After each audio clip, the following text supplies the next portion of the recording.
بسم اللہ الرحمن الرحیم۔ السلام علیکم ورحمۃ اللہ۔ ناظرین گرامی، کہتے ہیں ایک ماں بیٹے میں مناظرہ چل رہا تھا۔ ماں کا موقف تھا کہ اللہ پاک ہمیں کھلاتا ہے تو ہم کھاتے ہیں، جبکہ بیٹے کا کہنا تھا ہم خود کھاتے ہیں، اگر ہم نہ کھانا چاہیں تو اللہ ہمیں نہیں کھلا سکتا۔ اس مناظرے کے دوران ماں نے بیٹے کے آگے کھانا رکھ دیا تو بیٹے نے کہا چلے میں یہ آج رات والا کھانا نہیں کھا رہا، اللہ مجھے کھلا کر دکھا دے۔ ماں بیٹے کے پیچھے پڑ گئی کہ پاگل نہ بن بیٹا، کھانا کھا لے، اور بیٹے نے ضد پکڑ لی کہ میں نے کھانا نہیں کھانا، اللہ مجھے کھلا کر دکھائے۔ بھلا ماں بیٹے کو بھوکا کہاں دیکھ پاتی ہے؟ اس نے پھر اصرار شروع کر دیا تو بیٹا گھر سے نکل گاؤں کے قبرستان میں جا کر سو گیا۔ ماں نے ایک زبردست قسم کا خوشبودار حلوہ بنایا اور جا کر بیٹے سے کچھ فاصلے پر ایک قبر پر اس خیال سے رکھائی کہ رات کو بھوک سے جاگ گیا تو کوئی دیکھنے والا نہ ہوگا اور یہ کھا لے گا۔ رات کے آخری پہر قبرستان میں ڈاکو آ گئے جو اس گاؤں کو لوٹنے کی غرض سے پہنچے تھے۔ وہ قبرستان میں رک کر سردار سے آخری ہدایات لے رہے تھے کہ حلوے کی مہک نے سردار کو متوجہ کر لیا۔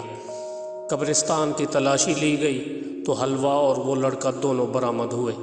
سردار نے حلوہ کھانا چاہا تو سانبا نے کہا سردار مجھے لگتا ہے اس حلوے میں زہر ملا کر رکھا گیا تھا تاکہ ہم کھا کر مر جائیں، اور یہ لڑکا ہماری جاسوسی کے لیے موجود تھا کہ ہمارے انجام کی خبر جا کر گاؤں والوں کو دے سکے۔ سردار نے سانبا کی عقل مندی کی داد دی اور لڑکے سے کہا چل بچے حلوہ کھا۔ لڑکا تو ضد کیے بیٹھا تھا کہ آج رات کچھ نہیں کھائے گا۔ اس نے سختی سے انکار کیا تو سردار کا شک یقین میں بدل گیا اور اس نے بندوق تان لی۔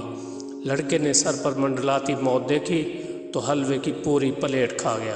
ڈاکو کچھ دیر تک اس کے مرنے کا انتظار کرتے رہے لیکن وہ نہ مرا۔ ایک بار پھر سانبا نے گتھی سلجھائی اور کہا سردار سلو پوائزن لگتا ہے۔ کنفیوز ڈاکو لڑکے کو قبرستان میں چھوڑ کر لوٹ گئے۔ فجر کی اذان کے ساتھ لڑکا خالی پلیٹ ہاتھ میں لیے منہ لٹکائے گھر میں داخل ہوا تو ماں نے پوچھا بیٹا کیا ہوا؟ لڑکا بولا ماں لمبا قصہ ہے، مجھے نیند آ رہی ہے۔ بس خلاصہ یہ ہے کہ ہم نہ بھی کھانا چاہیں تو اللہ پاک ہمیں کھلا دیتا ہے، کیونکہ دانے دانے پر کھانے والے کا نام لکھا ہوتا ہے، اور انسان کو مقدر وہاں لے جاتی ہے جہاں اس کے وہم و گمان نہیں جاتے، اور وہ مختلف قسموں کے کھانے کھا رہا ہوتا ہے، کیونکہ اللہ پاک کا قرآن مجید میں ارشاد ہے کہ واللہ خیر الرازقین۔